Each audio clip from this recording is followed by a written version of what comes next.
11 मई 2021 supreme court में अभी एक बहुत दिलचस्प सुनवाई चल रही है। अदालत ने केंद्र सरकार के सामने कुछ जरूरी दवाओं और वैक्सीनों की कंपल्सरी लाइसेंसिंग का प्रस्ताव रखा है। कंपल्सरी लाइसेंसिंग यानी इन दवाओं और वैक्सीनों का पेटेंट और इन्हें बनाने का लाइसेंस जिन कंपनियों के पास है उनसे देश की आपातकालीन ज़रूरतों को ध्यान में रखते हुए सरकार कुछ समय के लिए इसमें ढील देने को कहे, ताकि और कंपनियां, दूसरी कंपनियां इस काम में, इसके प्रोडक्शन में हाथ डाल सकें इन चीज़ों में। इससे उत्पादन का पैमाना बढ़ाया जा सकेगा और इन चीज़ों को लेकर जैसी आपाधापी ये भी देश में मची हुई है, रेमडेसिविर को लेकर, बाकी बहुत सारी दूसरी दवाएं हैं या फिर वैक्सीनों को लेकर, उससे देश को निजात दिलाई जा सकेगी। लेकिन इस मामले में केंद्र सरकार का स्टैंड बहुत आश्चर्यजनक है। उसने न केवल सुप्रीम कोर्ट के प्रस्ताव का तीखा विरोध किया है, बल्कि यह भी कहा है कि कोविड महामारी के भूमंडलीय परिप्रेक्ष्य में अदालती दखलंदाजी के लिए, जुडिशियल इंटरफेरेंस के लिए कोई गुंजाइश नहीं है। इस तरह की तीखी शब्दावली हम सरकार की तरफ से अदालत के बरक्स इस्तेमाल होते सुनने के आदी नहीं हैं, लेकिन फिलहाल यह सुनने को मिला है। सुप्रीम कोर्ट में मोदी सरकार का यह स्टैंड अभी विश्व व्यापार संगठन WTO के मंच पर अपनाए गए उसके रुख के पूरी तरह खिलाफ है।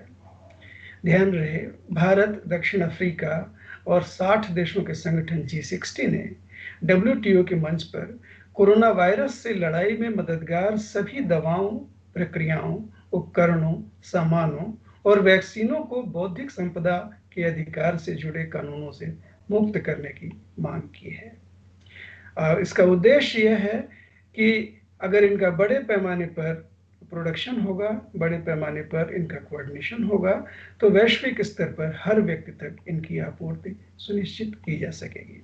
जैसा कि हमको मालूम है कि ऐसे एपिडेमिक्स में जब तक हर व्यक्ति, हर गरीब से गरीब, नीचे से नीचे का व्यक्ति जब तक सुरक्षित नहीं होता, तब तक दुनिया का अमीर से अमीर व्यक्ति भी सुरक्षित नहीं रह सकता। तो इस चीज की जो गूंज है वो ऊपर तक पहुंची है। इस मांग का नैतिक दबाव अमीर देशों में भी महसूस किया जा रहा है।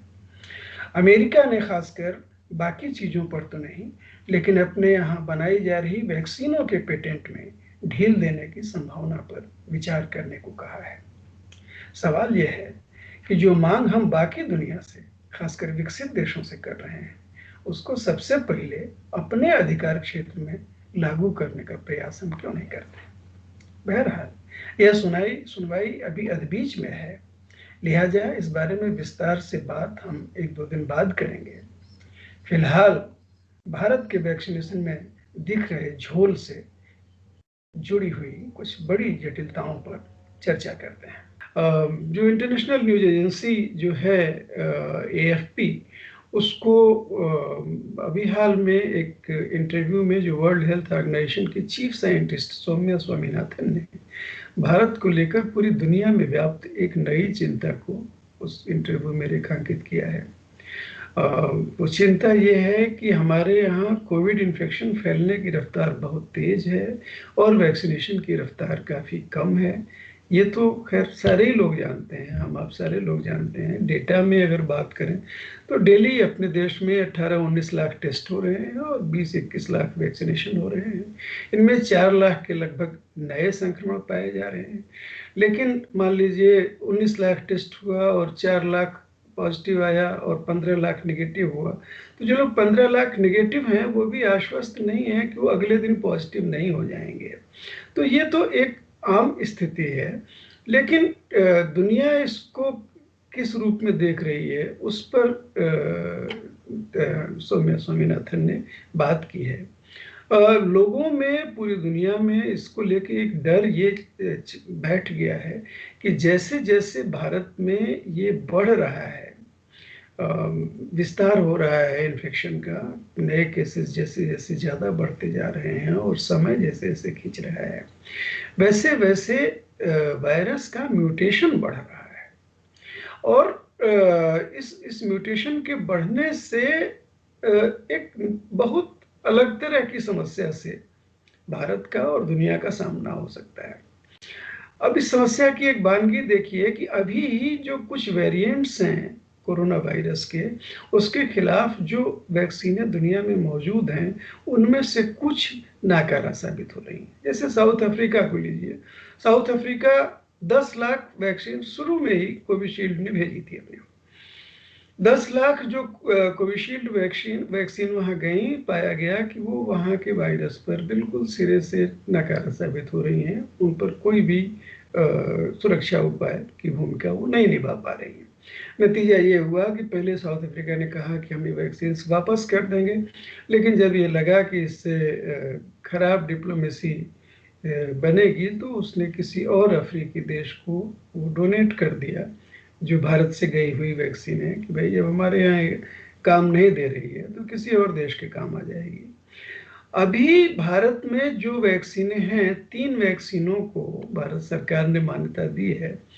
2 अपने देश में बनी हुई कोवैक्सीन और कोविशील्ड, और एक जो रूस में बनी हुई स्पुतनिक वी।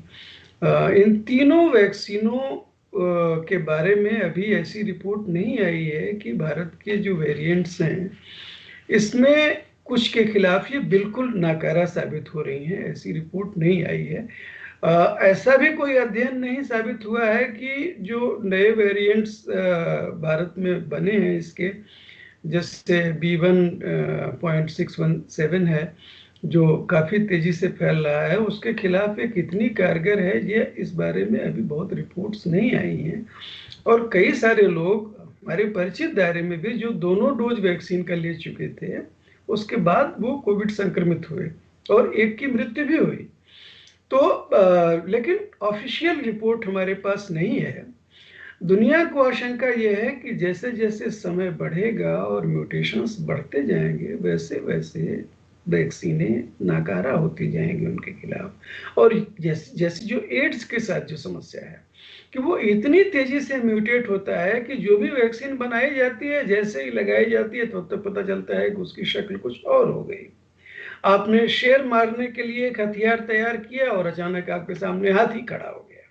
तो ये जो वेरिएंट्स नए नए सामने आते हैं वायरस के, भारत में चूंकि इतना बड़ा उनको बेस मिल रहा है और समय लंबा खींच रहा है, तो इसके चलते अभी टोटल जो दोनों डोज तो 2% के लगभग ही भारत में लग पाएंगे।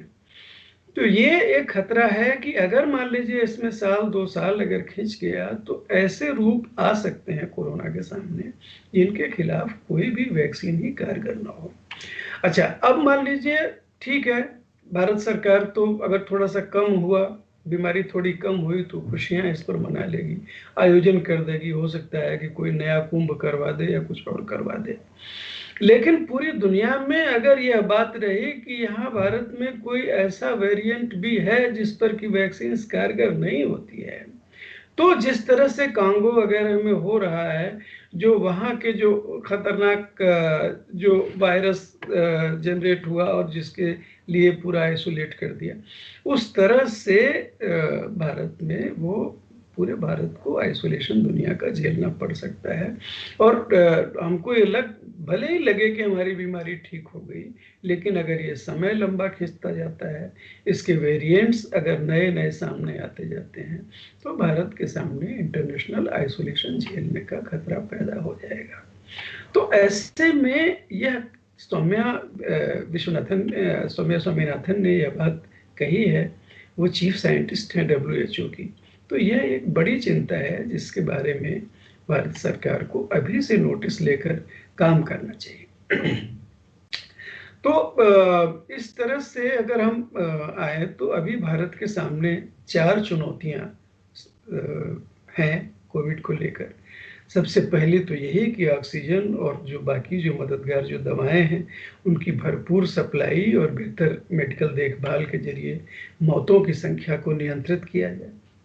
दूसरी चुनौती ये है कि सामाजिक दूरी, लॉकडाउन और अन्य एहतियाती उपायों के जरिए नए इन्फेक्शंस को कम से कम रखने का प्रयास किया जाए। तीसरी यह कि वैक्सीनेशन की रफ्तार बढ़ाया जाए। और जो इसमें बहुत महत्वपूर्ण बात यह है कि इसको ऐच्छिक रखने के बजाय मैंडेटरी रूप दिया जाए। जिस तरह से चेचक के मामले में किया जाता था कि घर घर जाकर हर एक व्यक्ति को टीका लगाया जाता था, उस तरह से ये सही बात है कि अभी हमारे पास उतना टीका है नहीं, उतनी वैक्सीन है नहीं।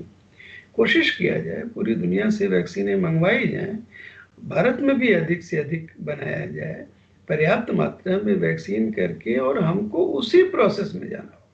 अभी जो प्रक्रिया हमने अपना रखी है वो उन कंपनियों के लिए धंधे पाने के लिए सही है कि राज्य सरकार को इतने रुपए में देंगी, केंद्र सरकार को इतने रुपए में देंगी, प्राइवेट अस्पतालों को इतने रुपए में देंगी, 18 साल से 45 साल के लोगों को इतने रुपए में दिया जाएगा। और मतलब ये जो चीज़ है, ये जो फ्रैक्शनल जो प्राइसिंग है, ये इसके जरिए धंधा किया जा सकता है, इसके जरिए इतनी भयानक महामारी से नहीं लड़ा जा सकता है। ये सरकार ये सोचे कि कैसे ये किया जाए, क्योंकि ये नंबर 1 प्रॉब्लम है, बाकी सारी चीज को भूल जाया जाए। जो भी नुकसान इकोनॉमी को होगा, जो भी खर्चा होगा, लेकिन यह करना सबसे पहले जरूरी है कि मैंडेटरी ढंग से एक एक व्यक्ति को कम से कम समय में वैक्सीन लगाई जाए, वैक्सीन के दोनों डोज लगाए जाएं।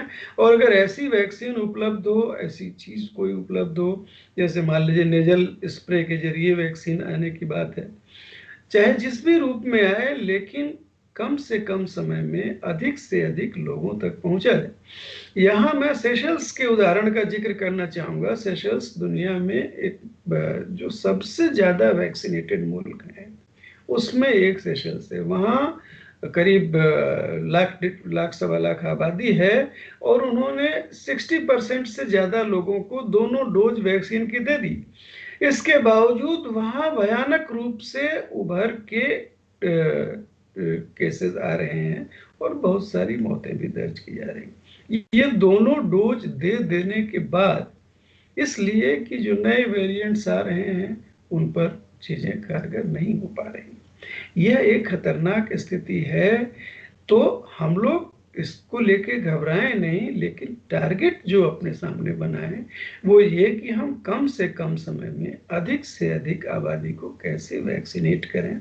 अगर ये अभी मान लीजिए 2% लोगों को दोनों डोज दी जा सकी है, अगर ये 60% 70% तक पहुंच जाती है, तो जैसा कि अभी अमेरिका और ब्रिटेन वगैरह में देखा जा रहा है, नंबर्स तो कम भी काफी हुई हैं। जैसे 35,000 कल मैं देख रहा था अमेरिका का, और 2,000 कुछ मैं ब्रिटेन का देख रहा था जो नए इन्फेक्शन हैं। तो अगर वैक्सीनेशन के बाद जो नए इन्फेक्शन भी कम हो और उनको रोक के रखा जा सके, कम पर रोक के रखा जा सके, बाकी सोशल डिस्टेंसिंग वगैरह का पालन करते हुए, तो आप ये उम्मीद कर सकते हैं कि एक समय बाद धीरे धीरे वायरस हो सकता है कि वहाँ डॉर्मेंट उन देशों में होने लगे, और फिर भारत में भी हो सकता है कि भारत में निश्चित रूप से चीज़ें कठिन हैं, बहुत बड़ी आबादी है। और सबसे जो ज़्यादा बड़ी समस्या यह है कि बहुत सारा जो आबादी का हिस्सा है वो किसी भी तरह के हेल्थ की सुविधा के संपर्क में नहीं है।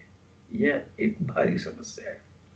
जो गांवों में अभी कोविड के पहुंचने की जो बात है, अभी तो एक तरह से उसके सामने उसी तरह से सरकारें आंखें मूंदे हुए हैं, जैसे कि पूरे देश के कोविड को लेकर मोदी सरकार ने आंखें मूंद रखी थी, उसी तरह से यूपी में गांवों के कोरोना को लेकर योगी सरकार ने आंख मूंद रखी है।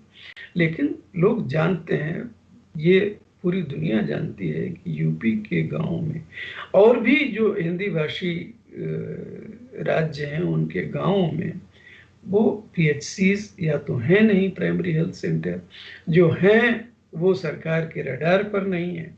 जो भी दवा या जो भी ऑक्सीजन या जो भी जो सारी मेडिकल सुविधाएं कुछ थोड़ी बहुत हैं वो शहरों में, महानगरों में, गाँवों में वो है नहीं। तो ये एक ऐसे कम स्वास्थ्य व्यवस्था वाले एक विशाल आबादी वाले देश में समस्या तो बहुत बड़ी है।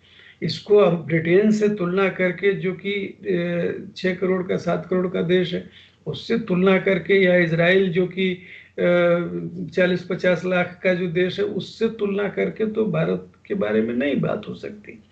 लेकिन ये है कि अपने टारगेट्स जो हम बनाएं, जो हम अपने लक्ष्य बनाएं और उसकी कठिनाई को जानते हुए, उसकी गंभीरता को देखते हुए, वो लक्ष्य वो यही होना चाहिए कि हम कम से कम समय में अधिक से अधिक लोगों का वैक्सीनेशन करें। जान बचाने के ठीक बाद वाला लक्ष्य यह होना चाहिए।